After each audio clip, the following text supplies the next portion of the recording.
আমাদের দিনে 4 বার মেরেছে। খাতি দেয় না, পড়তে দেয় না, আমাদের মেরে তো পানি চালিয়ে আমাদের মারে।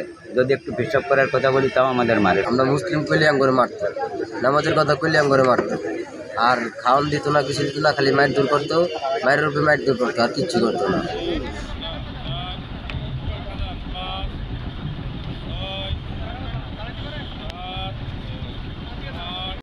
সাগরের মাঝখানে 3 দিন এক রাত ঘোরা, খালি আমরা তিন মারছে, অনেক মারছে, মায়ের হাত মাত কিরা লাইছে, পাতা মাথায় ভুতুরা চামড়া উড়া লাইছে, বহুত মারতে বসে 3 দিন কোনো খাবার দেয় নাই গা।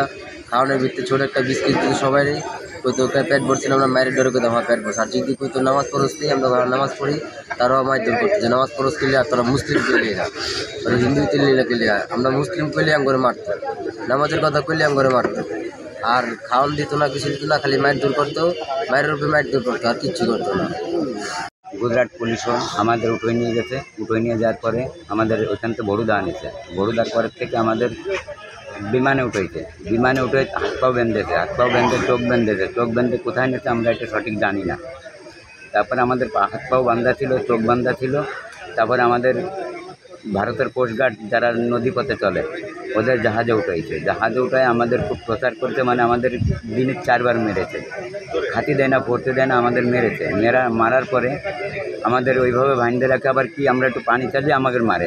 যদি একটু পেশাব করার কথা বলি তাও আমাদের মারে। সবভাবে আমাদের টর্চার করছে। টর্চার করে আমাদের চোখ বেঁধে 3 দিন পরে আমাদের স্পিরিট বোটে উঠাইছে। স্পিরিট বোটে উঠাইয়া সুন্দরবনে আমাদের ফেলে দিয়েছে। ফেলে দেওয়ার পরে আমাদের ওইখানে কোনো থলকুল নেই, আমরা কোথায় যাব, কী করবো, আমরা কোনো বাড়িঘর নেই, কোনো নৌকা দূর নাই। আমরা ওইখানে ছিলাম। তারপরে আমরা একটা টাওয়ার দেখতে পাইছি। টাওয়ারে টিপ টিপ করে আলো জ্বলছে। ওই টাওয়ারটা দেখে আমাদের মনে হচ্ছে যে আমাদের এখানে মনে কোনো লোক আছে। সেইভাবে আমরা ওই পানি পথে ওই সাঁতরাই ওই টাওয়ারের ধারে গেছি। টাওয়ারের ধারে যাই আমরা দেখি কি আমাদের বাংলাদেশের ওই ওরা ভাইরা আর কি, যারা ফরেস্টার, ওদের কাছে গেলে ওরা আমাদের আচ্ছাড়া দিয়ে ওরা আমাদের এই কোস্টগার্ডকে, বাংলাদেশের কোস্টগার্ড আমাদের এখানে এনে ফেলেছে। এই পর্যন্ত আমাদের খাতে ভর্তি দিন 9 দিন আমরা ভাত খাইনি। ভেঙে গেছে? হ্যাঁ, আমার হাতটা ভেঙে গেছে। মানে আমি ওই লাঠিটা মারতে চলে তো লাঠিটা ধরেছিলাম, ধরার পরে আমার হাতটা ভেঙে গেছে। প্লেনে চড়ালো, এই কালারের গাড়ি আর কি প্লেন, তো পুরা ড্রেস ছিল ওদের, সাল্লাং ড্রেস ছিল, মুখও বন্ধ ছিল এদের মুখ চিনা যায় নাই, চিনতে পারি না। তো নিয়ে আর কি আমাদেরকে, আমরা বাসের থেকে নামিয়েছি। বাসের থেকে নামার পর আর কি ডাইরেক্ট ধীরে ভিতরে নিয়ে বসাই, হাত বেঁধে দিল, পা বেঁধে দিল, চোখের মধ্যে পটি মেরে দিল।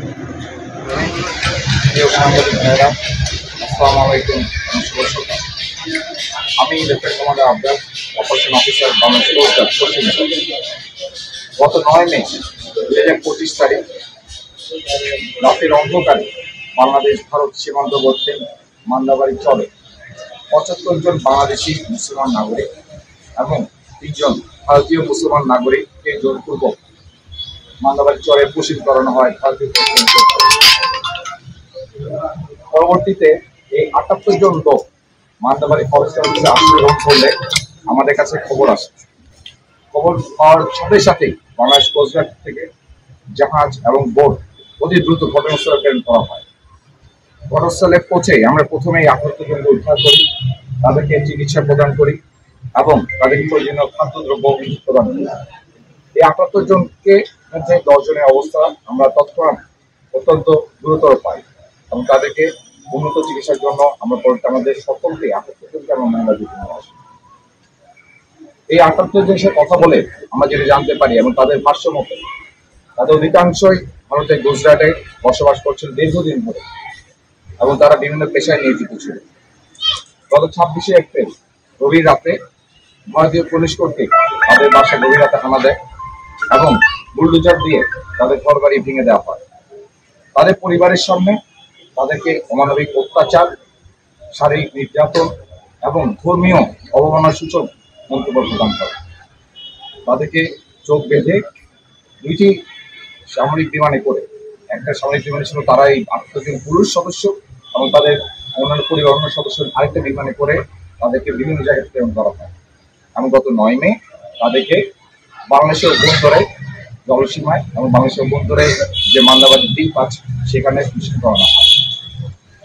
তাদের মাধ্যমে এবং তাদের ভাষ্যের মধ্যে এটাও জানা যায় যে তাদের উপর যে অত্যাচার করা হয়েছিল সেটা তাদের পরিবারের সামনে করা হয়েছিল এবং তারা জানে না যে তাদের পরিবার এখন কোথায় আছে। বর্তমানে এই 78 জনের মধ্যে 10 জনের অবস্থা আশঙ্কাজনক এবং হচ্ছে তাদের অবস্থা বেশ গুরুতর, তাদের হাসপাতালে রাখা হয়েছে। আমরা কোস্টগার্ড এবং প্রশাসনের সকল স্তরের লোকজন এই 78 জনকে তাদের পরিবারের কাছে হস্তান্তরের জন্য সর্বাধিক কাজ করে যাচ্ছি এবং গত 11 মে এর প্রেক্ষিতে আমরা এই শ্যামনগর থানায় বাংলাদেশ কোস্টগার্ড কর্তৃক এই শ্যামনগর তাদেরকে হস্তান্তর করা হয়। ধন্যবাদ।